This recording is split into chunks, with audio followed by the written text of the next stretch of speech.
Republican Party of India secular की ओर से आज हमारे अपने पार्टी में अनेक राजनीतिक दल के पदाधिकारी और कार्यकर्ता प्रवेश कर रहे हैं। उसकी सूचना देने हेतु आज हम लोगों ने आप लोगों के मध्य रवि भवन में पत्रकार वार्ता का आयोजन किया है। आप सभी लोग जानते हैं कि देश की वर्तमान राजनीतिक परिस्थिति विकट है। अभी हाल में ही हुए महानगर पालिका चुनाव और उसके पहले के लोकसभा विधानसभा चुनाव में हम सब लोग महसूस कर रहे हैं कि अब चुनाव में चुनकर आने के लिए उम्मीदवारों के लिए नैतिकता की आवश्यकता नहीं बची। धनबल बाहुबल के आधार पर चुनाव होते हैं। आम जनता की जिंदगी से जुड़े हुए ज्वलंत मुद्दे और जो संवैधानिक हक और अधिकार है, यह मुद्दे चुनाव के दरमियान गौण हो चुके हैं। ऐसे कठिन परिस्थिति में डॉक्टर बाबा साहब अम्बेडकर जी द्वारा स्थापित रिपब्लिकन आंदोलन का हम एक अंग है, Republican Party of India secular. साधन संसाधन की कमी के बावजूद भी हम लोग अपने सिद्धांतों के साथ समझौता न करते हुए और आम जनता के मुद्दों पर लगातार निरंतर लड़ते हुए हम लोग इस देश के अंदर में, राज्य में और शहर में राजनीति करना चाहते हैं। क्योंकि हमें मालूम है कि आज पूंजीवाद और धर्मांध ताकतें हावी हो चुकी है और इन्हें सिर्फ और सिर्फ सिद्धांतों के आधार पर या नैतिकता के आधार पर ही परास्त किया जा सकता है। और वैचारिक रूप से हम डॉक्टर बाबा साहब अम्बेडकर जी के अनुयायी हैं, तो स्वाभाविक रूप से हम लोग वैचारिक रूप से मजबूत है। भले ही धनबल बाहुबल या षड्यंत्र हमें उतने बड़े पैमाने पर नहीं आते जितने वर्तमान की सत्ता और विपक्ष पार्टियों में दिखाई देती है। तो अपनी राजनीति को करते हुए हम लोग लगातार जब लोगों के बीच में जा रहे हैं, तो हमें अच्छे अच्छे जो कार्यकर्ता अनेक राजनीतिक दलों में काम कर रहे हैं, वे अपने अपने राजनीतिक दलों में नाखुश है। उन्हें भी लगता है कि आम जनता के हितों के लिए देश के अंदर में राजनीति होना चाहिए, तभी यह देश तरक्की, उन्नति और प्रगति की ओर अग्रसर होगा। तो ऐसे अनेक साथियों ने हमें निवेदन किया कि वे हमारे पार्टी में आना चाहते। इसी क्रम में मेरे साथ 20-22 साल तक बीएसपी में काम कर चुके अरुण अंकुश सहारे, जो अभी हाल तक बहुजन समाज पार्टी के एक महत्वपूर्ण अंग थे, निर्णय प्रक्रिया में थे और फिर शिवसेना में वे शामिल हुए और अभी बीएसपी शिवसेना छोड़कर वे Republican Party of India Secular में शामिल हो रहे हैं। हम लोग उनको महत्वपूर्ण जिम्मेदारी दे रहे हैं। उसी तरीके से लोग कहते हैं कि भाई रिपब्लिकन पार्टी में या पूरे सामाजिक परिदृश्य में नवयुवाओं की कमी है, लेकिन हमारे साथ अभिषेक विजय चाहंदे जैसे विद्यार्थी, पूनम जयपाल वाल्दे जैसी विद्यार्थी हमारे साथ जुड़ रही है। वंदना शेखर चोखांद्रे, मंदा गौतम गंभीर जैसे बहुत सारे लोग हमारे साथ जुड़ रहे हैं। मैं इनके पद की घोषणा करता हूं आप लोगों के सामने और निवेदन करूंगा कि पार्टी की ओर से उन्हें पुष्पगुच्छ देकर और नियुक्ति पत्र देकर उनका स्वागत किया जाएगा। साथ ही वरिष्ठ साथी लालू राम जी साहू, इनसे निवेदन करूंगा कि वे अरुण सहारे को नियुक्ति पत्र देकर, उनकी नियुक्ति नागपुर शहर उपाध्यक्ष पद पर की जा रही है, तो वे उन्हें नियुक्ति पत्र देकर उनका सम्मान करेंगे। गौड़ी जी उन्हें पार्टी का झंडा देकर पार्टी में प्रवेश कराएंगे। रत्नमाला गंभीर उन्हें पुष्पगुच्छ देकर पार्टी में प्रवेश कराएंगे। मैं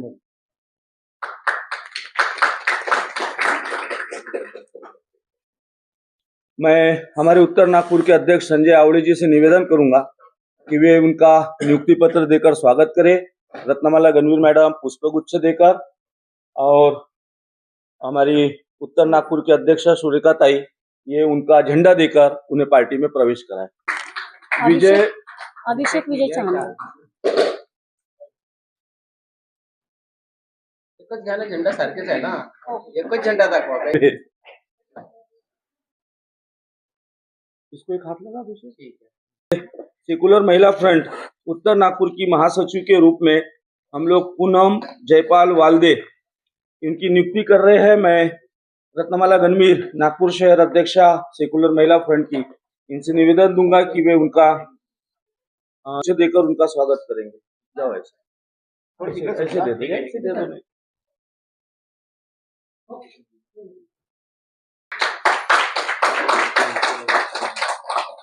अध्यक्षा के रूप में मंदा गौतम गणवीर, मैं नागपुर शहर अध्यक्षा सेकुलर महिला फ्रंट की रत्नमाला गणवीर इनसे निवेदन करता हूं कि वो नियुक्ति पत्र देकर उनका स्वागत करें।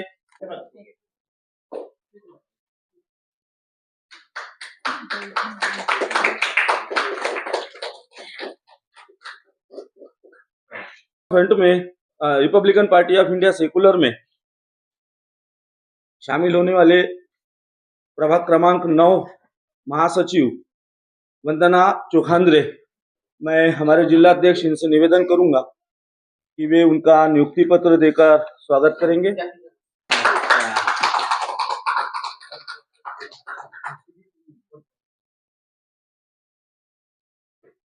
अंबादे जी, स्वराज मानवटकर, प्रेम टाइवाडे और हमारे साथ यहाँ बहुत सारी महिला उपस्थित है। ये तमाम लोगों ने आज Republican Party of India Secular में शामिल होकर डॉक्टर बाबा साहब आम्बेडकर जी योगदान देने का ऐतिहासिक फैसला लिया है। इसलिए डॉक्टर बाबा साहब आम्बेडकर जी द्वारा बनाए गए, रिपब्लिकन पार्टी द्वारा दिए गए अशोक चक्र वाले नीले झंडे को स्वाभिमान से कंधे पर उठाकर काम करने का निर्णय लिया है। हमारे पार्टी के लिए इससे बड़ी खुशी की बात नहीं है। हम पार्टी की ओर से भी उनका स्वागत करते हैं और आप लोगों से निवेदन है कि आप लोगों के पास कोई प्रश्न हो तो पूछ सकते। मी मागल्या 20-25 वर्षापूर्वी पासून ते काम करत होतो बहुजन समाज पार्टीमध्ये. त्यानंतर तिथं जरा गडबडचं मिशन लक्षात आला. मग नंतर शिवसेनामध्ये गेलो. तर शिवसेना हा असा पक्ष आहे की आम्ही जे दलित आदिवासी पिछडा वर्गातून येतो तो सन्मान तिथं बरोबर भेटला नाही आणि तो सन्मान भेटल्याच्या व्यतिरिक्त असं वाटलं की याच्याहून चांगलं घर तर आमची रिपब्लिकन पार्टी आहे. कमीत कमी तिथे खिडकी दरवाजे नसेल पण उभं राहिले आमची स्वतःच्या घरत आहे. आणि सर्वात मोठी गोष्ट हे आहे, मला खूप मोठा आज अभिमान वाटून राहिला की समता सैनिक दलाच्या माणसांना त्यांनी मला ते बाबासाहेबांची रिपब्लिकन पार्टीचा झेंडा हातात देऊन सानी माझा सन्मान सत्कार केला. हा बहुत मोठा सत्कार आहे आणि हा सत्कारला पुढे नेण्याचा जो धीर आहे तो मी हातात घेतो. आणि रिपब्लिकनचे जितके भी हे आहेत कमिया आहे ते पूर्ण करायच्या आमची पुरी टीम वादा करते. एवढंच बोलून मी माझा अजून प्रश्न असा आहे, बोला. तुम्ही बसपातही होते, उभाटातही होते, आता सेक्युलर मध्ये आहे. बोला. आता सेक्युलरचा तुम्ही म्हणजे पदाधिकारी पदावर गेलेले आहात. हो, याला तर सोडणार नाही. नाही वचन घेऊन राहिले. बिलकुल आखरी फक्त तिथे वैशाली घाटवरच सुटणार. क्या बात। थोड़ी सी पार्श्वभूमि के लिए 2 मिनट दीजिएगा। किसी भी लोकतांत्रिक देश में पार्टियों का विभाजन लाजमी, आश्चर्यजनक घटना नहीं है। क्या कांग्रेस के अंदर में तृणमूल कांग्रेस है, इंदिरा कांग्रेस थी, अभी सोनिया गांधी की कांग्रेस चल रही, राष्ट्रवादी के नाम से कांग्रेस देख रहे हैं, अभी अजित पवार के नाम से कांग्रेस देख रहे हैं आप। सीपीआई, सीपीएम, सीपीआई एमएल वगैरह वगैरह 50 ग्रुप है उनके अंदर में।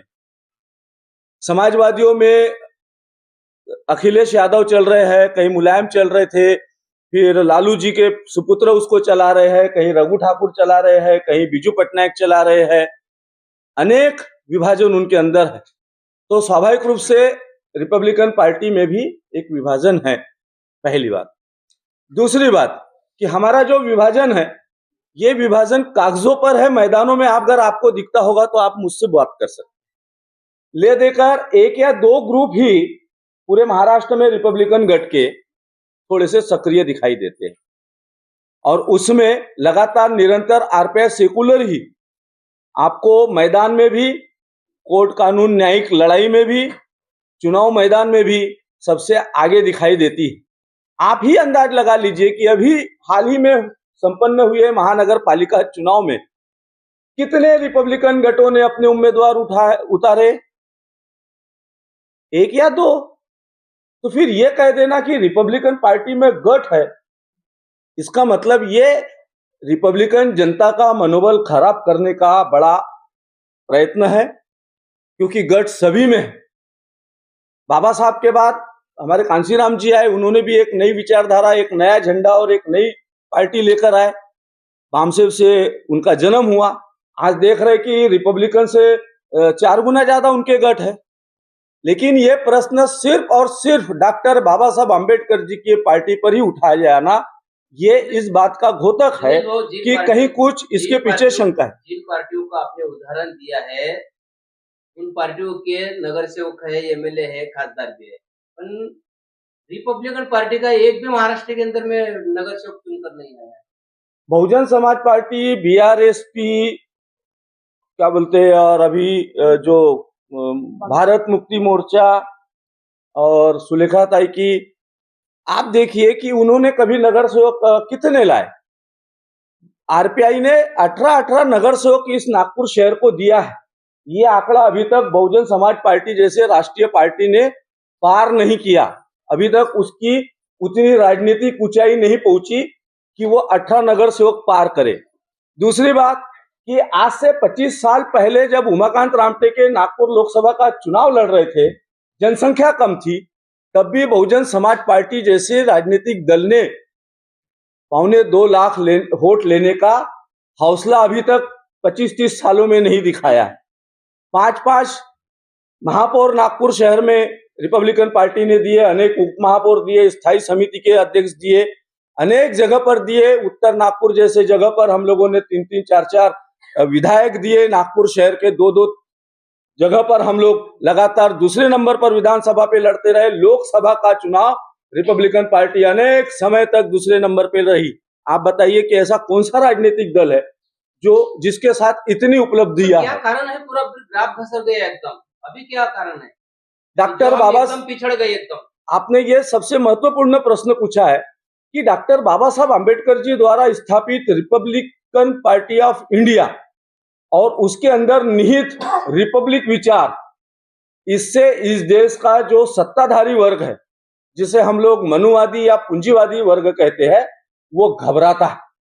और इस क्रांति को रोकने के लिए अनेक नीले झंडे वाले राजनीतिक दलों को खड़ा करके डॉक्टर बाबा साहब आम्बेडकर जी द्वारा खड़े किए गए ओरिजिनल आंदोलन को समाप्त करने का प्रयत्न किया जा रहा है। और एक हद तक वो लोग सफल हुए, लेकिन अभी चुनाव ने आपको बता दिया कि अब महाराष्ट्र में उनका कोई नाम लेवा नहीं बचा है, जमीन दोस्त हो गए हैं वो लोग। अभी रिपब्लिकन पार्टी ऑफ इंडिया को इकट्ठा आना बहुत जरूरी है, कारण क्योंकि ये अभी नहीं आए तो आने वाले समय में जो हमारे बच्चे हैं उन्हें धोखा हो सकता है। क्या आपको लगता नहीं कि सेकुलर ने इकट्ठा आने के लिए रिपब्लिकन पार्टी ऑफ इंडिया इकट्ठा होना चाहिए, इसके लिए प्रयास करना चाहिए? लगातार अनेक वर्षों से इस प्रश्न का सामना रिपब्लिकन पार्टी के तमाम लोग कर रहे हैं, और जब जब भी रिपब्लिकन पार्टी एक हुई है, 2 बार इसका सफल प्रयोग हुआ और वो बहुत प्रयोग सफल रहा। जब हम लोगों ने 4 सांसद भी चुनकर लाए थे और बहुजन समाज पार्टी 2 या 3 सीटों में सिमट गई।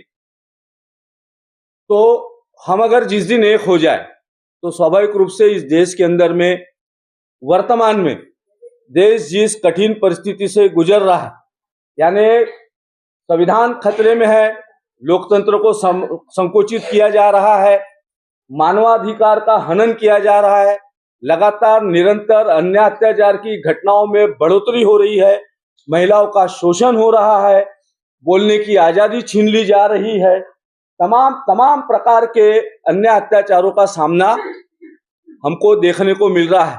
और विपक्ष में रहने वाली कांग्रेस, सपा, बसपा वगैरह वगैरह तत्सम पार्टियां इस अन्याय अत्याचार के खिलाफ आवाज उठाने में असफल दिखाई दे रही है। इसलिए आज हम लोग आह्वान करते हैं जनता को भी और तमाम रिपब्लिकन पार्टी के छोटे मोटे साथियों से कि भाई आइए, ये समय बाबा साहब हमें पुकार रहे हैं, क्योंकि रिपब्लिकन पार्टी का स्थापना करते वक्त बाबा साहब अम्बेडकर जी ने कहा था कि इस देश का लोकतंत्र 4 खंभों पर खड़ा है, एक शासन, प्रशासन, न्याय व्यवस्था और मीडिया। और आज अगर ये चारों स्तंभ लोकतंत्र को संभालने में असफल दिखाई दे रहे हैं, तो फिर रिपब्लिकन पार्टी ऑफ इंडिया का प्रत्येक कार्यकर्ता संविधान की अमल बजावनी होनी चाहिए, इसके लिए वो जान की बाजी लगाकर मैदान में उतरेगा। इसलिए हमारे कंधों पर ये जिम्मेदारी आन पड़ी है, तो हम लोग एक होंगे, निश्चित रूप से एक होंगे और आगे आकर इस देश के धर्मांध लोकतंत्र और संविधान विरोधी ताकतों को मुंह तोड़ जवाब सिर्फ और सिर्फ आरपीआई देगी। नहीं, आपने कहा कि इकट्ठा आने को होना, नेतृत्व कौन करेगा? नेतृत्व के लिए डॉक्टर बाबा साहब अम्बेडकर जी ने जिस तरीके से इस देश का संविधान लिखा, जो हम सब लोगों के लिए प्राण प्रिय है, लेकिन हमारी बदमाशी देखिए कि डॉक्टर बाबा साहब अम्बेडकर जी ने रिपब्लिकन पार्टी ऑफ इंडिया का भी संविधान लिखा। हम उसके प्रति कभी संवेदना व्यक्त नहीं करते, हमने पढ़ा भी नहीं। दिनेश भाऊ, मेरा सवाल वो नहीं, नेतृत्व कौन करेगा? मैं आपको उसी में लेकर आ रहा हूं ना। और वो संविधान जो है रिपब्लिकन पार्टी ऑफ इंडिया का, वो कहता है कि नेतृत्व कौन करेगा। अगर हम बाबा साहब अम्बेडकर जी को मानने वाले उनके अनुयायी हैं, तो हमको हमारे पास से अलग से दिमाग लगाने की जरूरत नहीं। आरपीआई का जो संविधान है, वो संविधान पढ़ा जाए और उस संविधान के अनुसार नेतृत्व दिया जाए। किसको देना चाहिए नेतृत्व? जो भी संविधान द्वारा निर्देशित उन नियमों को प्राप्त कर लेता है, वो नेतृत्व करेगा। आपका विचार बताइए ना, आप इसको अगर मान के चलो, अगर रिपब्लिकन पार्टी ऑफ इंडिया इकट्ठा आती है, तो ये अम्बेडकरी समाज का नेतृत्व कौन करने को होना, ऐसे आपको लगता है? रिपब्लिकन पार्टी की संस्कृति रही कि वो नेताओं के प्रति भक्ति नहीं रखते। जैसे अन्य राजनीतिक दलों में उनका जो नेता होता है वही अंतिम सत्य कहते हैं वो लोग, और उसी को ही महामानव करके पूजा पाठ और स्तुति करते रहते। हम रिपब्लिकन पार्टी के लोग बाबा साहब द्वारा दिए गई विचारधारा को ही अंतिम लक्ष्य मानते हैं, सम्मान देते हैं। तो हमारे लिए नेतृत्व का जो मुद्दा है वो गौण होता है। नेता हम में से कोई भी बने, लेकिन अगर वो बाबा साहब द्वारा दिए गए तत्वों को, विचारों को, लक्ष्यों को, उद्देश्यों को और सिद्धांतों का पालन करता होगा, तो वो नेतृत्व कोई भी आम आदमी कर सकता है। हम किसी का नाम लेकर या किसी का विरोध कर कर विवाद में नहीं जाना। यानी अम्बेडकरी समाज ने इकट्ठा आके अपना नेता चुनना चाहिए, ऐसी आपका कहना है? निश्चित रूप से संविधान के अनुसार, और अभी तक चुनाव होते रहे। ये रिपब्लिकन पार्टी का ही इतिहास है कि जिसके वार्ड अध्यक्ष बनने के लिए चुनाव होते रहे। अभी तक आपको कांग्रेस, बीजेपी, बसपा, मनसे, राष्ट्रवादी, शिवसेना, वंचित वगैरह किसी राजनीतिक दल में संस्कृति नहीं दिखाई देती। ये सिर्फ और सिर्फ रिपब्लिकन पार्टी का वार्ड अध्यक्ष के चुनाव होते थे, युवक आघाड़ी के चुनाव होते थे, पार्टी का शहर अध्यक्ष का चुनाव होता था। ये चुनाव, हम जब लोकतंत्र को मानते हैं तो लोकतंत्र को हम लोग अपनाते भी।